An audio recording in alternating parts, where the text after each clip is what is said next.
Sabe qual é o maior sabotador de mentores e mentoras bem-sucedidos?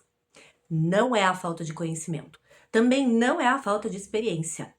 É o medo de parecer chato. Você evita falar de preço, evita fazer follow-up, evita se posicionar com autoridade. E por quê? Porque no fundo tem uma voz dizendo: não quero ser aquele vendedor insistente. Essa voz é poderosa, é a serpente tagarela que tá aí, te atrapalhando. Ela paralisa pessoas brilhantes, eu vejo isso todo dia.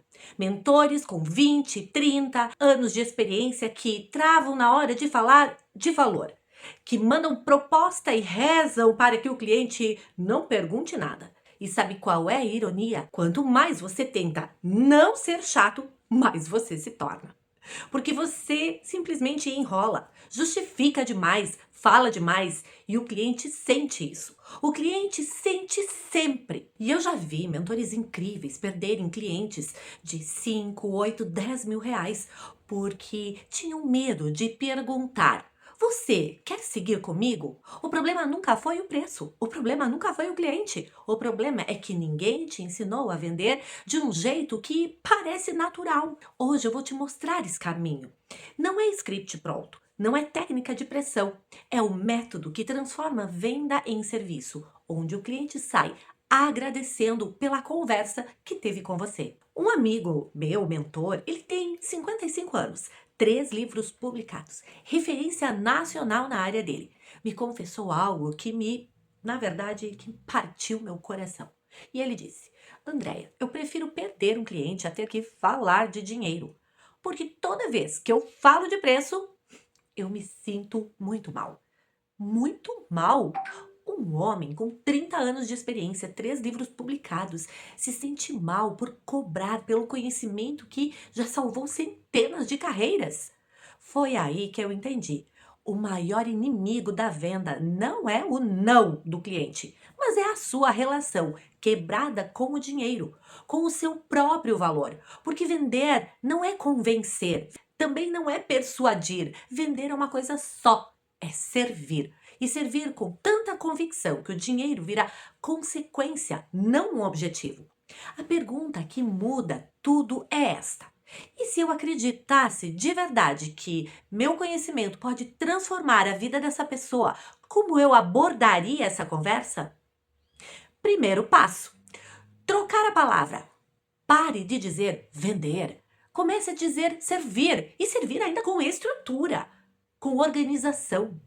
Quando você pensa em vender, o seu cérebro ativa a rejeição, a insistência, o desconforto, porque talvez essa crença já foi colocada em você quando você era ainda muito criança. Mas quando você pensa na palavra servir e servir com organização e estrutura, ele ativa a generosidade, a clareza, o propósito, mesma ação, percepção completamente diferente.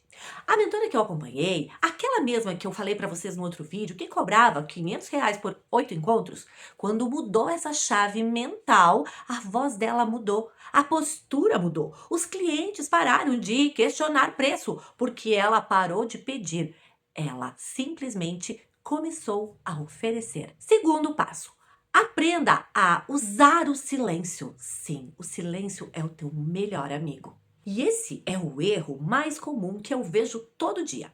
Mentores talentosos que falam demais e escutam de menos. Você apresenta um valor, o cliente fica em silêncio por 3 segundos e você já entra com mais uma justificativa, mais uma explicação, mais uma defesa. Cada palavra extra que você coloca depois da proposta diminui o valor percebido. Já o silêncio é onde o cliente decide. Se você preenche esse silêncio, você rouba a decisão dele. Então, quando você fala o valor e cala, o cliente começa a vender para ele mesmo. Tente isso na sua próxima conversa. Fale o valor, fale os benefícios e pare. Conte mentalmente até 5. Deixe o cérebro do seu cliente trabalhar. Terceiro, O segredo da venda que não parece venda. Faça perguntas, não apresentações. A maioria dos mentores chega para o cliente e diz: minha mentoria tem 8 módulos, 12 encontros, material didático, grupo VIP. E o que acontece? O cliente já desligou no terceiro item. Isso é catálogo, não é conexão. Em vez disso, pergunte: qual é o maior desafio que você está enfrentando agora? O que te faz procurar uma mentoria neste momento? Se a gente resolver isso em 3 meses, o que mudaria na sua vida? Quem pergunta controla a conversa.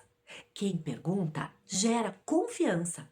Quem pergunta nunca é chato, porque o cliente fala e quem fala se sente ouvido. No quarto passo, vem algo muito importante de todo esse processo, que se chama follow-up. Essa é a etapa onde a maioria desiste e é exatamente onde as vendas acontecem. Follow-up não é: e aí, você decidiu? Follow-up não é: vou te dar mais um desconto. Follow-up de verdade é: fiquei pensando na sua situação e isso aqui pode te ajudar. É servir de novo sem pedir nada em troca. Uma mentora que apliquei esse método teve 4 nãos iniciais. Gente, 4 nãos. Mas ela não insistiu. Ela continuou servindo. Mandou um artigo relevante, um contato útil, uma pergunta poderosa por mês. Em 3 semanas, 3 dos 4 voltaram e fecharam. Vender sem ser chato é isso. Servir antes, durante e depois do não. Quando você faz isso, você nunca mais vai precisar vender, porque a tua missão é servir. O dinheiro é só consequência. Então, se você tem 40, 50 anos, 60 e passou a vida inteira fugindo da palavra vender, eu quero que você grave uma coisa. Você não está vendendo, você está oferecendo uma transformação que só você pode entregar. E não oferecer isso é negar ao mundo algo que ele precisa. A pessoa que precisa de você está agora mesmo procurando exatamente o que você sabe. E se você não tiver coragem de dizer: eu posso te ajudar, ela vai parar nas mãos de alguém com metade da sua capacidade, metade da sua experiência. Isso não é humildade, isso é sabotagem. Mude a palavra, use o silêncio, pergunte mais, sirva sempre. Isso é vender sem ser chato. E amanhã é dia de decisão. E eu vou te provocar a tomar a decisão mais importante da sua carreira como mentor. Então, não perde. Já se inscreve aqui no canal e manda esse vídeo para quem precisa assistir também. Fica com Deus e até amanhã.